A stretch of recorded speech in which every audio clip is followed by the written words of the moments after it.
Oh, man. Busog. Friends. Busog. Thank you, Lord. Salamat po, Panginoon. Hindi namin naubos sa aming food. Oo. Bukas, sobra. ulam pa namin to bukas. Pero inubos namin ng tawag doon ka? Side. Nachos. Ay, Nachos. nachos. Kasi hindi mo, meron tayong take out. Oo. Dahil kasi hindi mo yun ubusin, hindi na masarap dahil kasi hindi na siya Malutong. malutong. Uwi na kami guys. Hindi na mainit. Madilim na dahil kasi late na nga tayo pumunta kanina. Oo. Dinner time na. Daming tao sa mall. Pupunta pa sana kami sa hypermarket. Daing tao. Ang daming ang hahaba ng pila na magbayad. So, hindi na muna. Ay, Yun ang pagka-weekends, kanya medyo tinatamad ako to, salamin mo? O teka, sa akin? sandali. Bakit hindi naka-on yung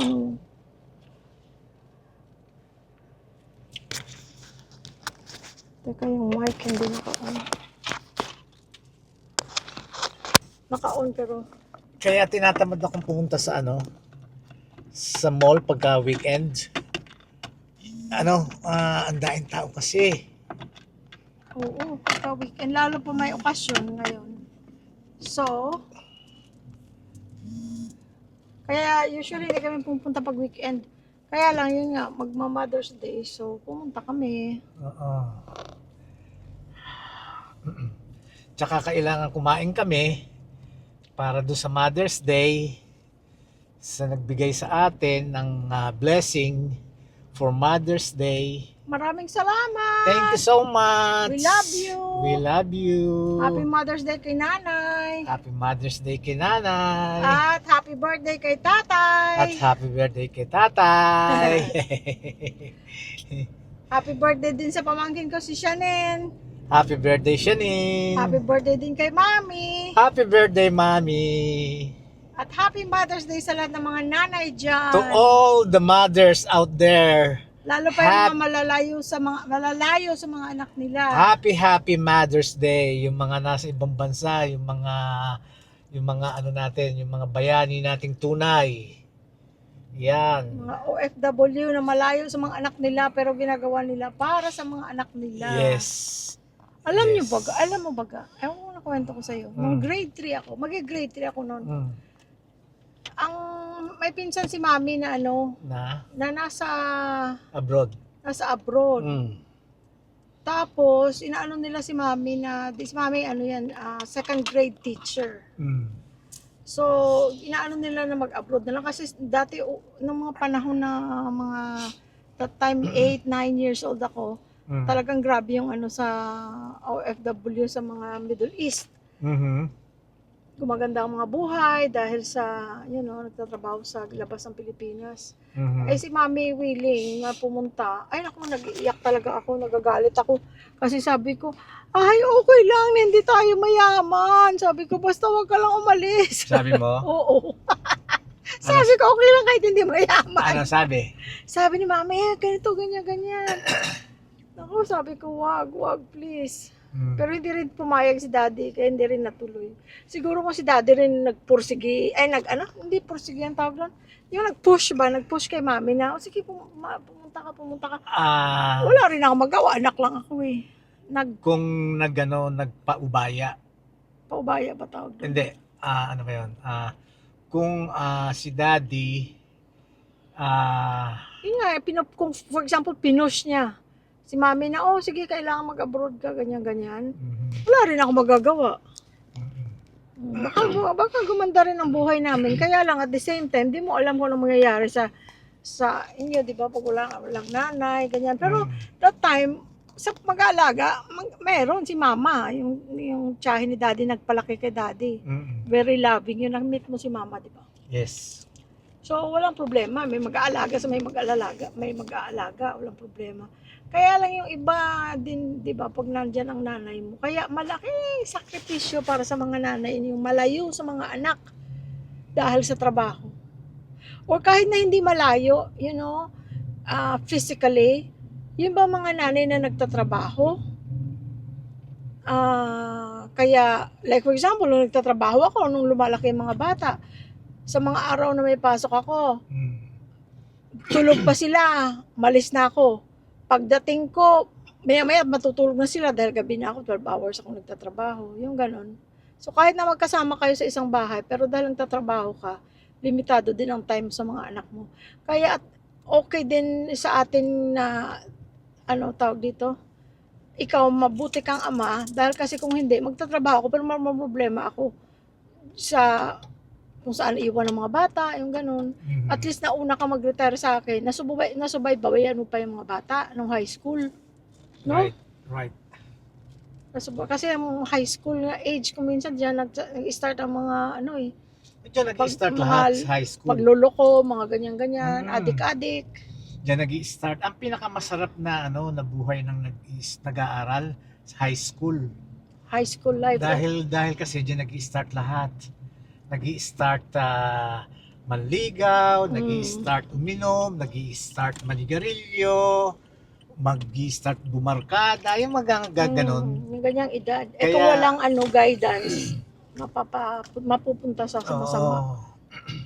Mapapariwara. Mm-mm. Kaya ako bilib ako doon sa mga talaga yung mga nagsasakripisyo na maghanap buhay sa ibang bansa. I know. Talagang lang kasi gusto nilang mairaos nila yung yung pamilya nila. Mabigyan ng magandang kinabukasan yung pamilya. Hindi baling malayo yung damdamin nila, malayo yung physical relationship sa mga anak. Basta ang importante makapaghanap buhay, mabigyan ng Magandang buhay. mabagyan ng magandang kinabukasan yung mga anak. Kaya doon bilib ako doon sa mga yung mga OFW. Kaya tawag din talaga yan ang mga sila ang mga bayani ng ating bansa. Nakaalala ko nung malilit pa yung mga bata, yung baby pa, na pagka iniiwan ko sila doon sa sa babysitter, kaya Caroline, Mhm. kahit na anong bait nung nagbabantay, pero ewan ko lang ha, pero pag 8 hours, di ba nag-per diem ako noon, may full-time job ako, 8-hour shift. Yes. Nag-per diem ako, 12-hour shift. Pag sa regular job ko, 8 hours, siguro dahil 8 hours lang, 3:30 tapos na ako. Mhm. Hindi ako naiiyak pag iniiwan ko sila, pero pag nagta-12 hours ako dati, yung sa NCU ako, Mhm. talagang tumutuloy yung luha ko pag iniiwan ko sa mga bata dun sa babysitter. Dahil kasi ang feeling ko, oh my gosh, ang aga-aga, patulog pa sila, gigisingin mo, ilalagay mo sila sa car seat, tapos idadrive mo sila papunta sa babysitter, tapos pipick upin mo sila, gabi na yung ganun ba? Yan ang sakripisyo Ay, ng naku, ng tumutulo ina. ang ano ko talaga, ang luha ko noon. Yan ang sakripisyo ng ina ng mga magulang. Talagang know. talagang sinasakripisyo. Kaya yun naman, pagka naman nakaraos naman, yan katulad niyan, napag-aral mo na, napalaki mo na, tapos nakapag-retire na, yan katulad namin, yan. This is the time naman yun para naman ma-enjoy namin yung buhay. I know. Para naman ma-enjoy namin yung hirap na pinagdaanan.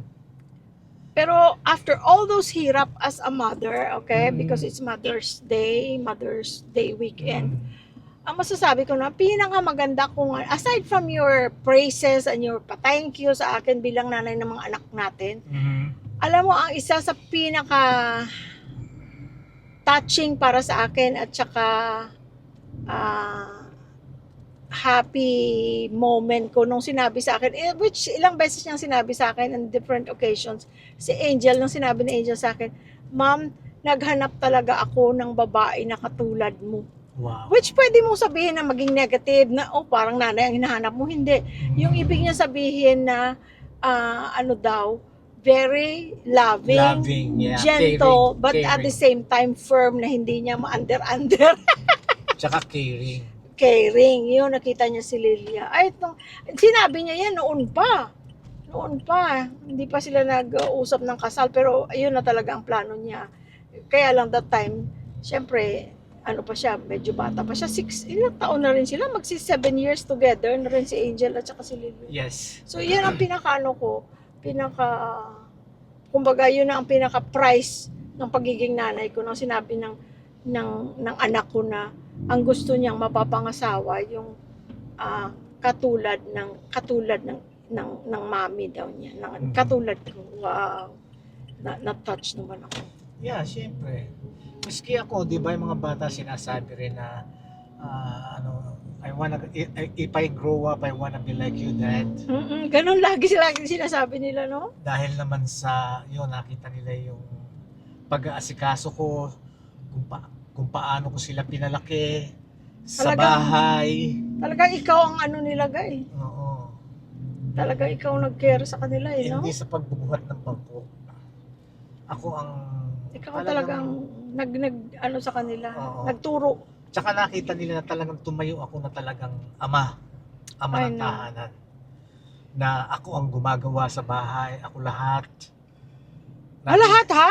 No, I mean, yung mga kailangan gawin na, hindi tayo nag-hire hindi tayo nag-hire. Hindi tayo nag-hire ng plumber, electrician, lahat ikaw gumagawa, karpentero, lahat. Carpentry. Ay, naku. Kaya sabi ng dalawa, I wanna be like you, Dad. Kaya Pati as a sa parent, isama na rin natin ang father kasi next month sa Father's Day na rin. Maraming salamat. At saka, kung nasa buhay nyo pa ang inyong mga parents ay what a big bonus, what a big gift na kasama mo pa rin or nandyan pa buhay pa ang parents mo, nakakasama mo pa ang parents Totoo mo. yun. Diba? Totoo yun.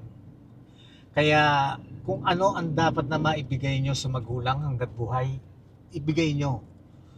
Dahil pagka dumating yung oras na nawala, dahil kasi lahat tayong dyan pupunta eh. You know?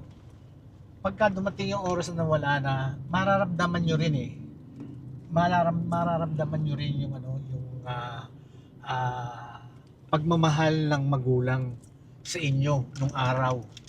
Mula pagkabata nyo hanggang sa yun, hanggang sa paglaki nyo. Okay, libre. At appreciate mo lang lahat ng ginawa ng parents mo kung ikaw ay magulang na rin. Yun lagi sinasabi natin. Yun ang lagi namin sinasabi. Kasi, hindi malalaman ng anak kung ano yung mga ginawa nila eh. Ang sabi ko nga doon sa dalawang anak namin, ako, ang mga ginagawa nyo, hindi nyo alam yan, yung mga itinuturo namin sa inyo, yung mga sinasabi nyo, hindi nyo alam yan, pumapasok lang sa tenga nyo and then lumalabas sa kabilang tenga. Hindi nyo malalaman yan. At saka yung mga nakikita nyo, yung mga friends nyo, nakita nyo, di ba? They're fighting with their parents. Nangyayari yun. Dahil kasi, hindi pa alam ng mga bata, ng mga anak, kung ano yung gusto maging ng magulang sa kanila. Ngayon, malalaman nyo lang yon pagka kayo naging magulang at nagkaroon kayo ng anak. Doon nyo lang marirealize. Doon lang malalaman, tama pala yung ginagawa ng ama ko, ng ina ko. Doon nyo lang marirealize yun. Pero hanggat hindi kayo nagiging magulang, hindi nyo marirealize yun at kung ano yung ginagawa sakripisyo ng magulang nyo para sa ikabubuti nyo. Kaya ako, saludo ko sa mga ina, yung mga ina dyan, lalo na yung mga, yun nga sinabi ko na mga nakipagsapalaran sa ibang bansa para lang maitaguyod ang pamilya. Talagang saludo ko sa inyo. Maraming salamat sa inyo at dahil sa inyo, talagang itinataguyod nyo ang inyong pamilya, ang inyong mga anak. Para nang sa ganon, mabigyan nyo ng magandang kinabukasan. Kanya talagang hindi ako magsasawang batiin kayo ng Happy Mother's Day. Itong araw na ito ang para sa inyo. But let me also add, especially also, Happy Mother's Day din sa mga nanay na nasa bahay, na hindi nagtatrabaho, walang employer, kundi ang employer nila ang kanilang mga anak at ang asawa Totoo yun. na nasa bahay sila. Mas mahirap kaya yun. Totoo yun. Kasi dati pag parang papasok na lang ako, mas mabuti pa. Totoo yun. Dahil ako naranasan ko rin yun. Dahil kasi parang ang daing gagawin sa bahay, walang katapusan. Naranasan ko rin yung ako na tatay, ako pa nanay, pagka nasa trabaho si Jerlyn. Ako nag-aalaga sa mga ano, anak. mahirap. Ako Hindi, nagluluto. hindi siya madali. Yeah. Kaya saludo rin kami sa inyo, yung mga ina dyan, ang mga nasa bahay lang. Malaking kagampanan na ang ginagawa nyo para lang masuportahan nyo ang inyong mga mahal sa buhay, ang inyong mga anak. Tsaka mag-guide mo, ano? Oo, iba yung guidance ng parents. Pero ganun pa man, talagang maraming mga pagkakataon na hinihingi ng pagkakataon na talagang sasakripisyo mo ang sarili mo para malayo ka sa mga anak mo, sa mga mahal mo sa buhay. Dahil sa, yun nga, inihiling ng pagkakataon, ng panahon, kailangang lumayo ka sa kanila para maitaguyod mo sila. Yung kanya, uulitin ko para sa mga ina, nandyan, happy Mother's Day. Happy Mother's Day to kay Tita Letty, ang aking pangalawang ina, ang kapatid ni Mami na nagpaaral sa akin kung bakit ako naging nurse, ay dahil kay Tita. Happy Mother's Day, Tita. I'll see you soon. Papunta na kami dyan. Malapit na. See you soon. And happy Mother's Day din sa mga pinsan ko ng mga mothers, sa aking mga sisters-in-law, Ate said, kay Mer, Yun, happy Mother's Day Kay sa ate, Julia. ate ko, ate. Kay Mer. Inday Fair. Ayan, happy Mother's Day sa inyo. Ayan. Oh, ito na guys, malapit na tayo sa bahay. Okay, hanggang dito na lang ating vlog today. For today. For today. Kaya, ayun, pasasalamatan ko ulit kayo. Pero unang-una, syempre, sa Panginoon Diyos. Thank you very, very much, dear Lord, for keeping us together. Ayun, para maging masaya kami. Pagka magkakasama kami, masaya talaga kami. Masaya po kami. Masaya kami ng mga subscribers namin, supporters namin, viewers namin, at saka yung mga ka-YouTube namin. Talagang masaya kami pagka magkakasama kami. Kaya sana, Panginoon, patuloy niyo po kami bigyan ng lakas ng pangatawan at haba ng buhay para lagi po kaming nagkakasama-sama. At sa inyo, syempre, alam nyo naman yon na lagi namin sinasabi sa inyo na yon, wala na kaming masasabing iba pa kung hindi We love you all! Bye-bye!